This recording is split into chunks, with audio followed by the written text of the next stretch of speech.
A graça e a paz do nosso Senhor Jesus Cristo. Estamos aqui nesta manhã, templo vazio, para iniciarmos nossa lição da Escola Dominical. E vamos iniciar com oração. Senhor Deus, eu te agradeço por esta oportunidade de estar aqui nesta manhã, ó Deus. Te peço, Senhor, que Tu esteja me dando sabedoria para transmitir a Tua palavra a todos os nossos ouvintes, ó Pai. Que esta lição seja ricamente edificadora às nossas vidas, Senhor. Que todos os tópicos que serão ensinados nesta manhã sejam entendidos pelos nossos ouvintes, abençoando a cada um, para que jamais venha esquecer estes ensinamentos. Peço estas bênçãos em nome de Jesus. Amém.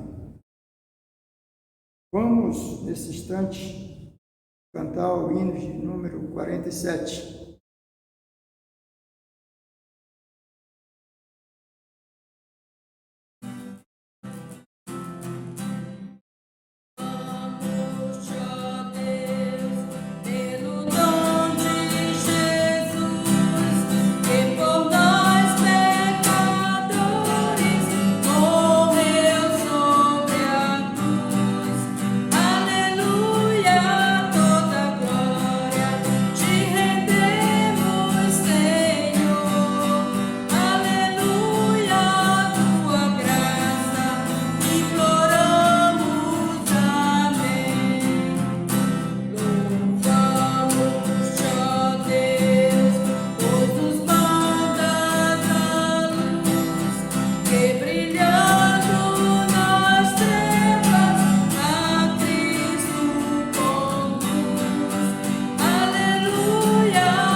Vamos fazer a leitura do texto básico da lição, que está em Ezequiel, capítulo 36, versos 22 a 32.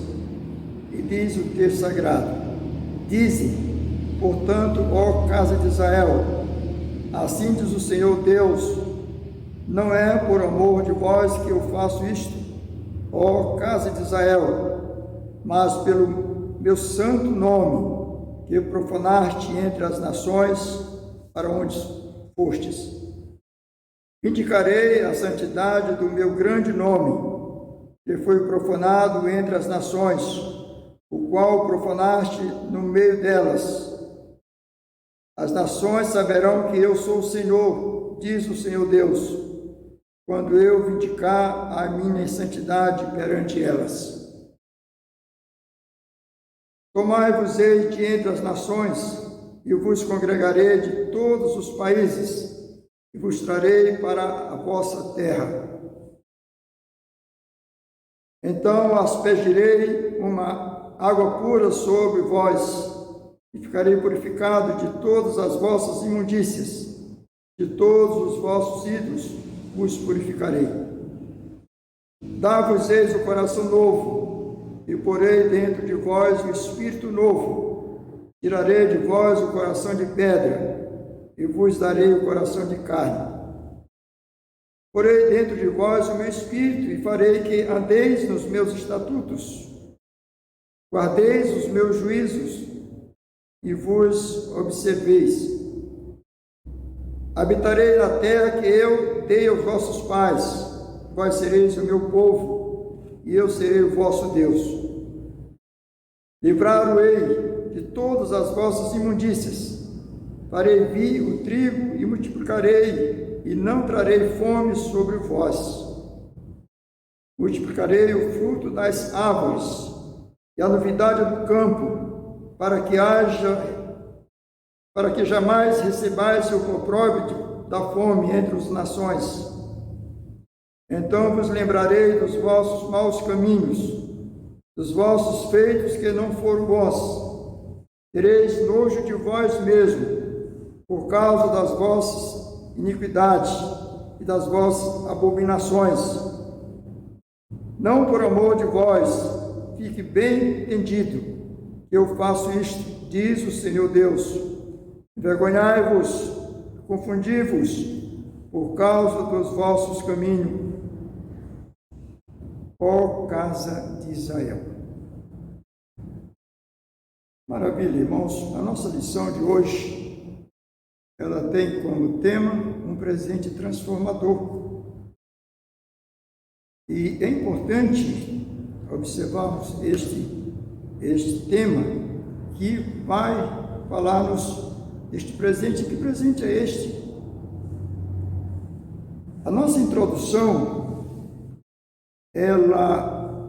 o nosso escritor fala de um homem muito pobre, sofrendo uma enfermidade terminal, deitado no seu leito de morte, quase em estado de coma.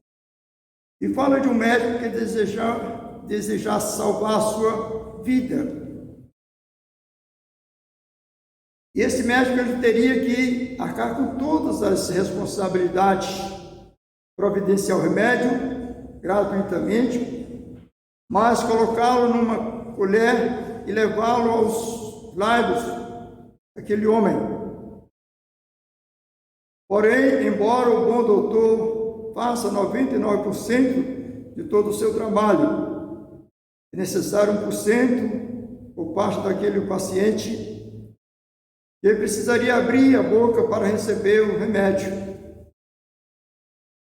Se totalmente resolvesse cerrar os lábios, por desconfiar das boas intenções do médico, por ter impulsos suicidas, ou qualquer outro motivo, certamente aquele homem morrerá.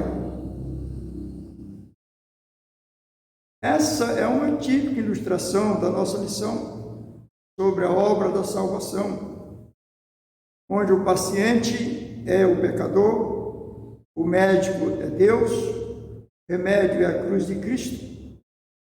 A decisão do doente de tomar o remédio é equiparada à decisão de uma pessoa aceitar Jesus.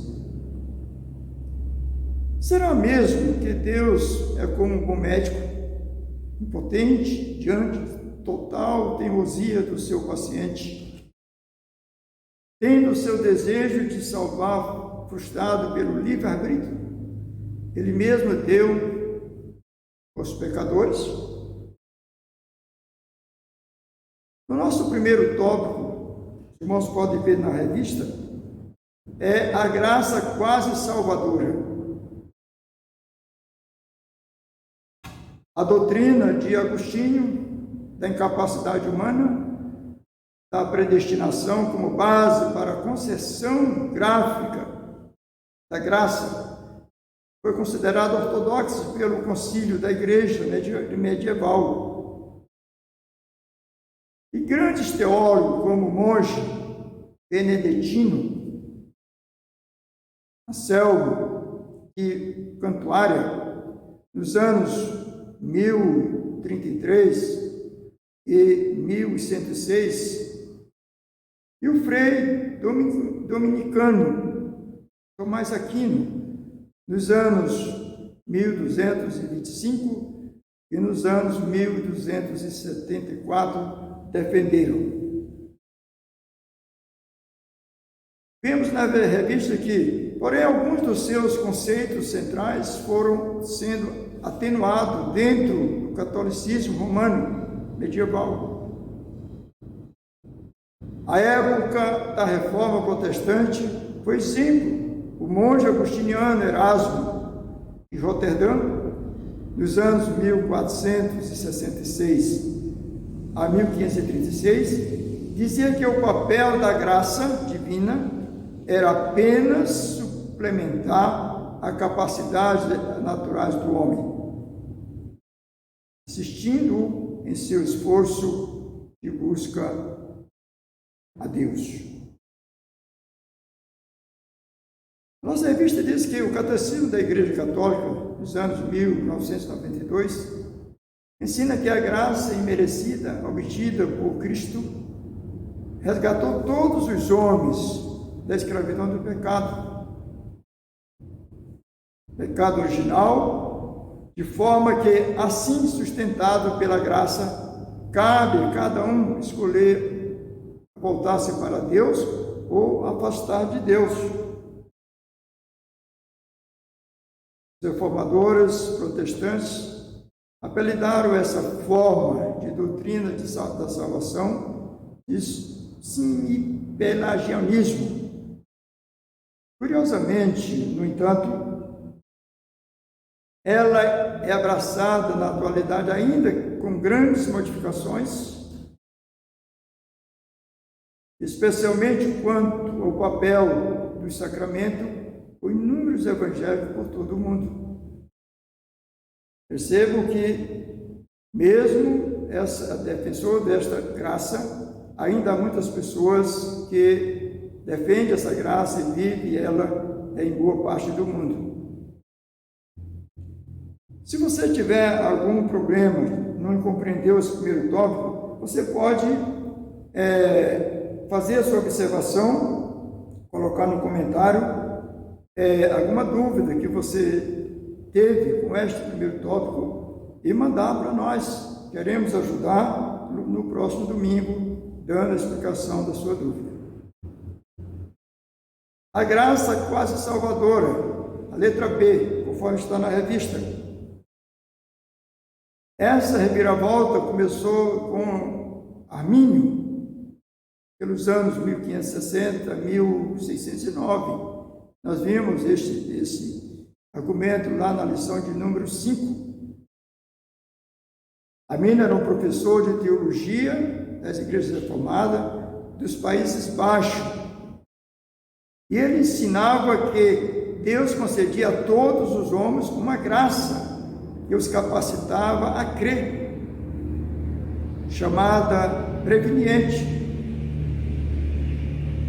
pois viria antes da salvação, mas que deveria ser aceita ou rejeitada pela vontade livre de cada uma das pessoas. Após a sua morte, seus seguidores, defensores desta graça, chamados remonstrantes, apresentaram às autoridades holandesas um documento que contestavam 5 pontos das doutrinas da salvação pela graça, ensinado pelos padrões doutrinários da Igreja.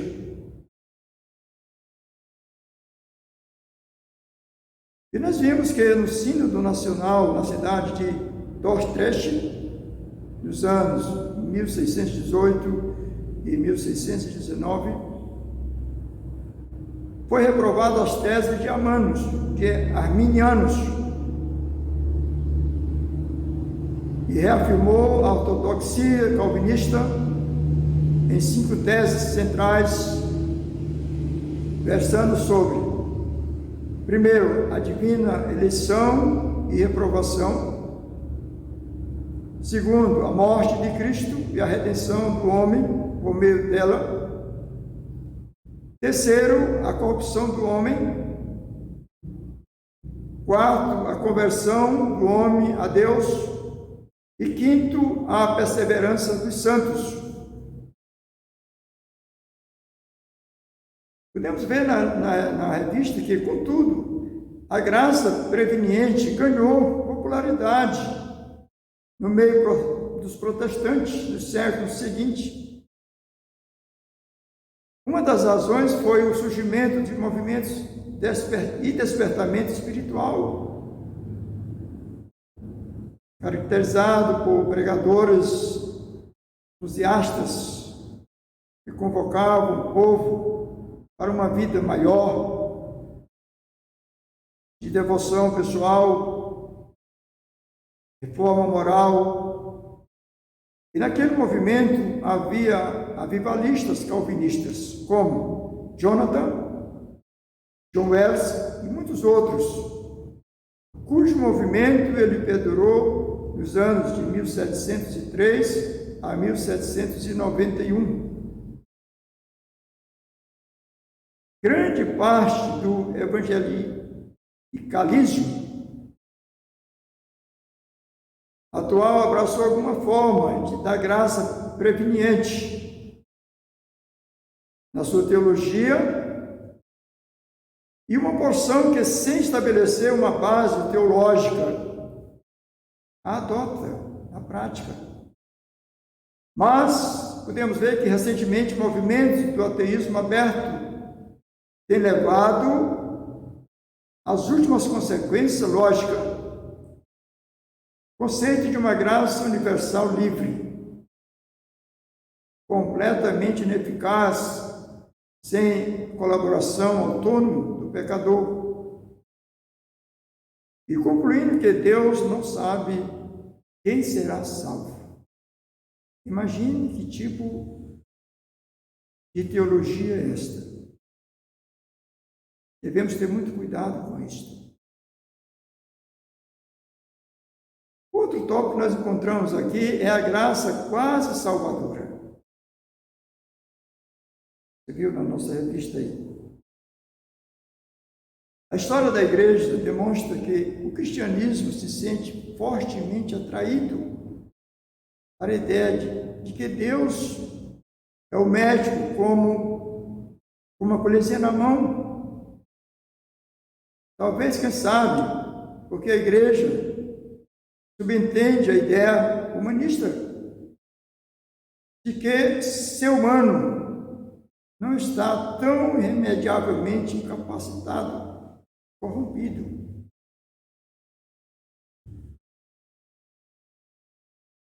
O problema é que, segundo as Escrituras, a glória pela salvação dos pecadores pertence exclusivamente a Deus.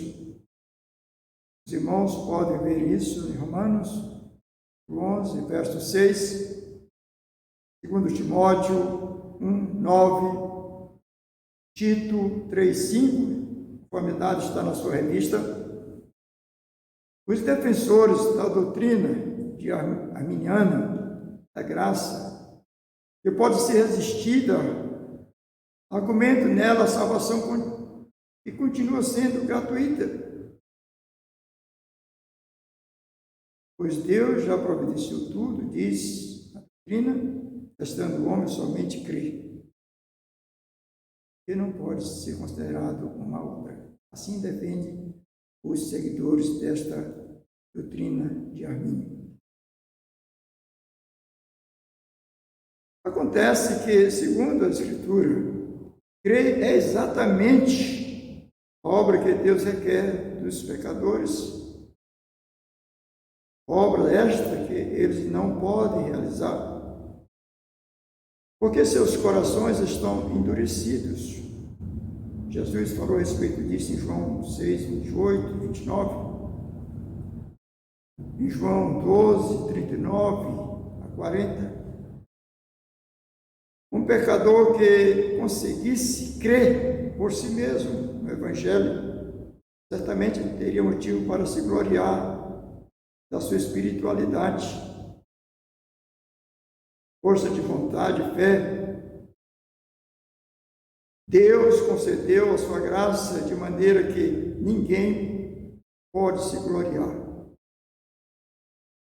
Paulo escreveu a respeito disso em 1 Coríntios 1, 28 e 29, na carta à igreja de Éfeso, capítulo 2, 8 e 9. É bom que examine esses textos, irmãos, para uma conscientização maior a respeito desta graça. Por outro lado, de acordo com a Bíblia, o paciente já está morto. Isso. Estado avançado de putrefação, como Lázaro, cheirava mal. Jesus falou a respeito disso em João 11, 39, João 6, 35, Efésios 2, 1. É a motivada ilustração do doente terminal. Não corresponde à realidade de 1% do sucesso da cura. Depender das decisões de um homem morto.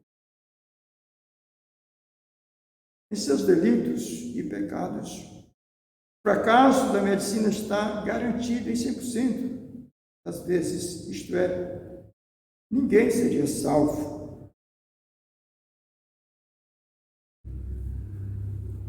A nossa lição diz que, mas a graças a Deus, haverá uma multidão inumerável de salvos diante do trono do Cordeiro, porque o nosso Deus pertence à salvação.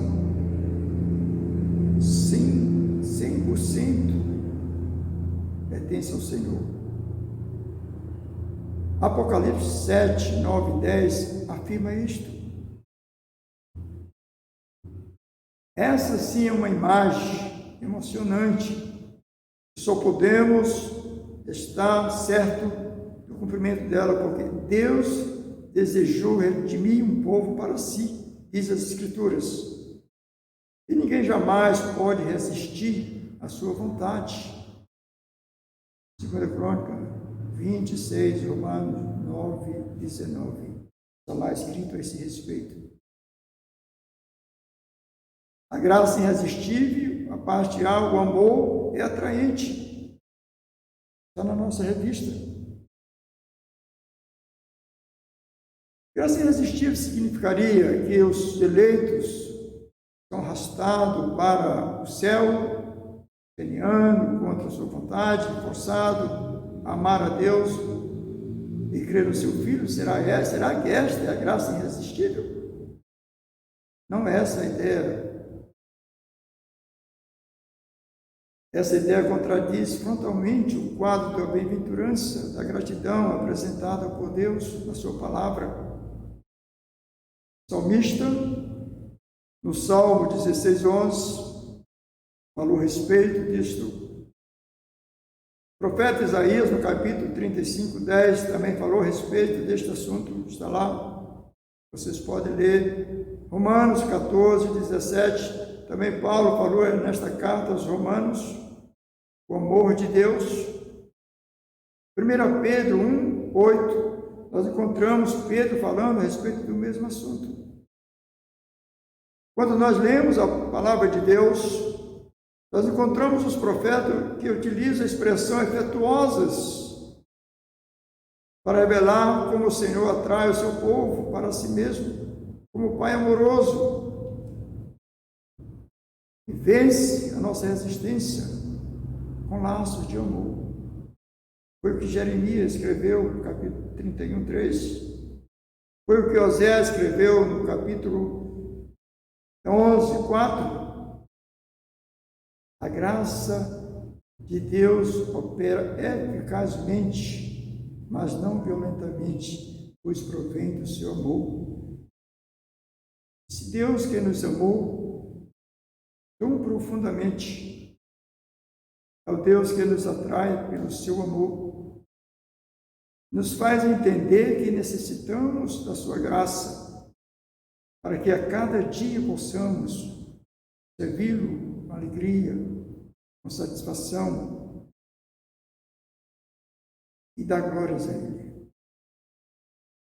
O amor de Deus é perfeito, diz a Escritura. Justamente com suas demais perfeições. Deus é perfeito, Ele é santo. Ele é suficiente para atrair admiração, despertar maravilhosamente em todas as suas criaturas. E Ele é perfeito. O Salmo 27, 4, diz o salmista, a respeito da perfeição de Deus. O Salmo 29, 1 e 2, também falou o salmista a respeito deste amor e da perfeição de Deus. O Salmo 145, 5.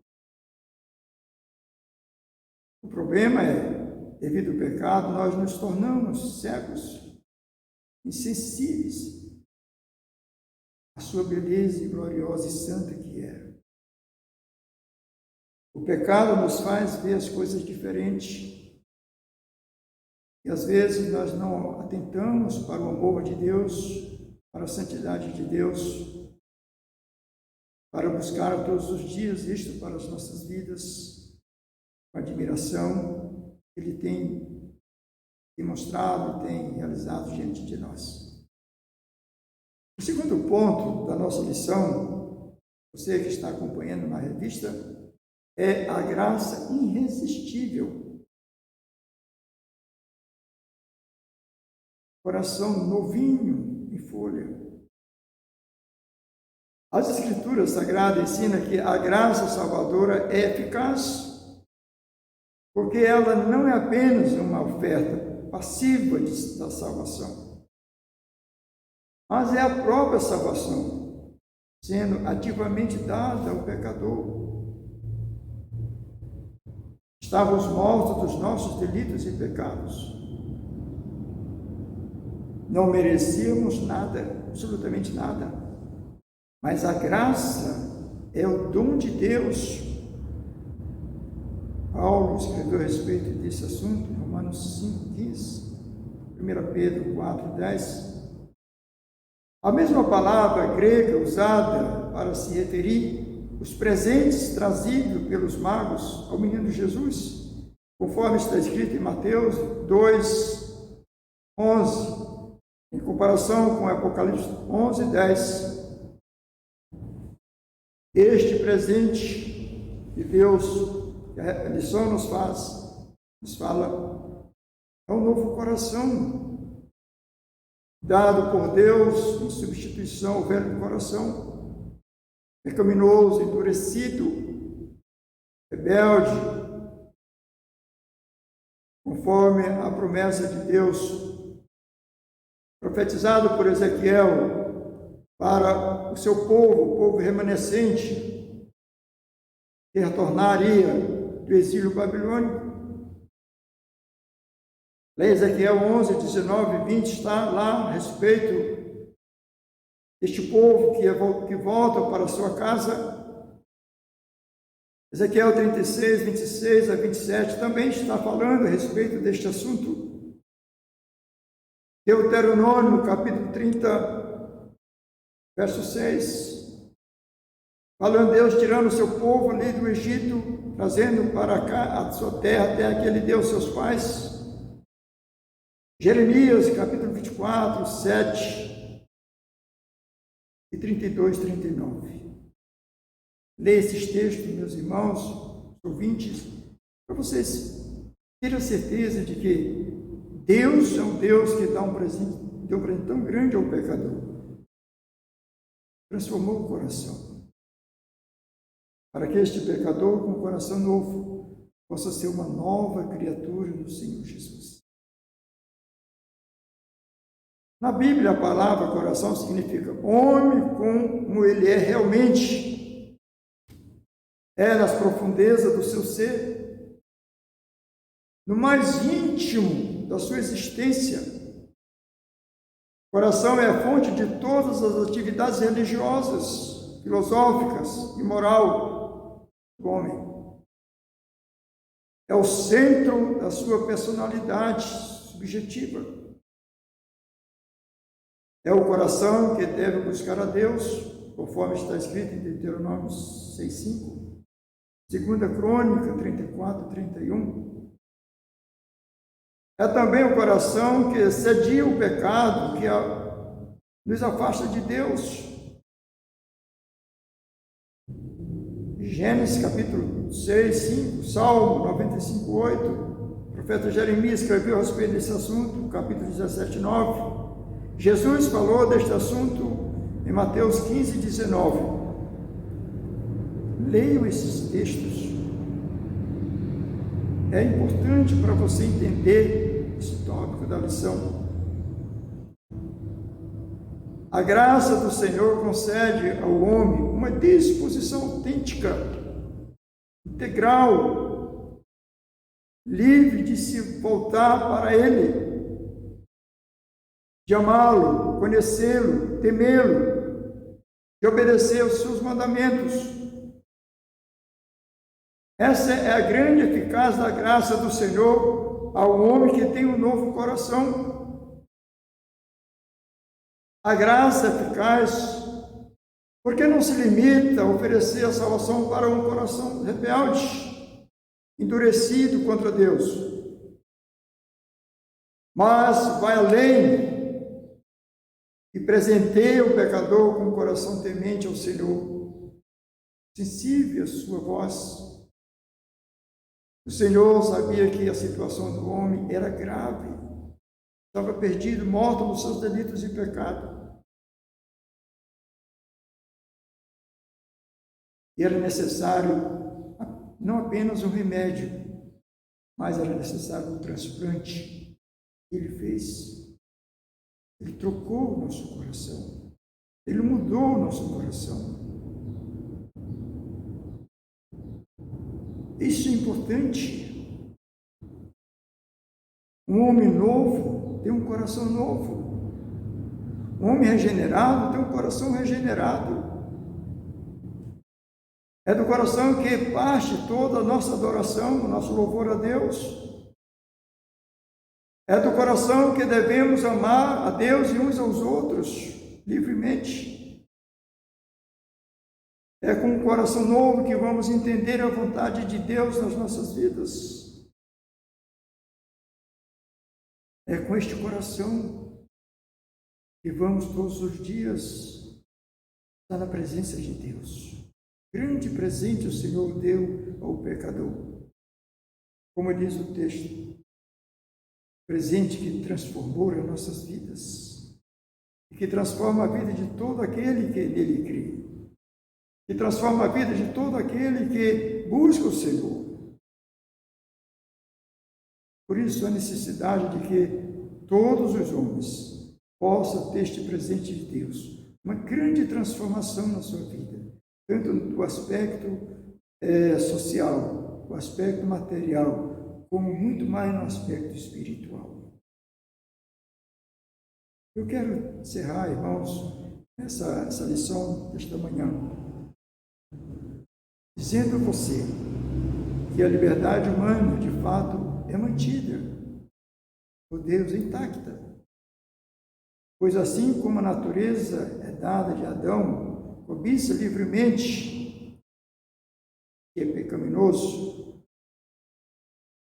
novo coração, novo homem, que é uma natureza gerada para a graça, agradecer a Deus, e deseja livremente chegar a Deus, graças a Deus, o seu dom inefável, conforme escreveu em Coríntios, Paulo em 2 Coríntios, capítulo 9, verso 15.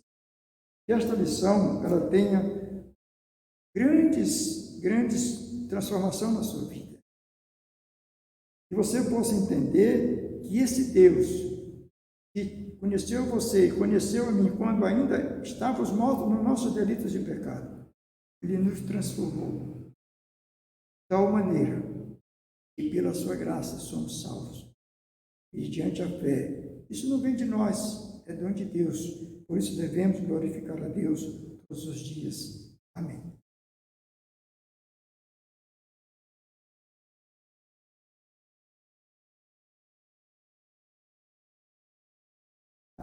Nós vamos, irmãos, Eu quero mais uma vez falar para você que está nos ouvindo. Se você tiver alguma dúvida sobre este tópico da lição, coloque no seu comentário, mande para nós. Queremos ajudá-los a entender melhor esta lição. Com certeza, no próximo domingo estarei aqui tirando essas dúvidas e compartilhando com vocês cada lição. E ouvindo de vocês a sua colocação. Isso vai ajudar a enriquecer o nosso conhecimento. Isso vai ajudar a enriquecer o conhecimento de todos aqueles que estão nos ouvindo nesta manhã. Vamos, nesse instante, cantar o hino de número 93 e logo após teremos os avisos e a oração final.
Quero avisá-los,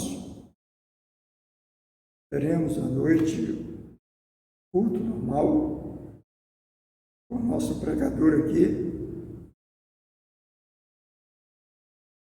E a igreja vai estar vazia, mas com certeza você vai estar prestando este culto na sua casa, louvando a Deus, orando pelo pregador da noite, para que ele não fale de si, mas ele possa dizer: assim diz o Senhor.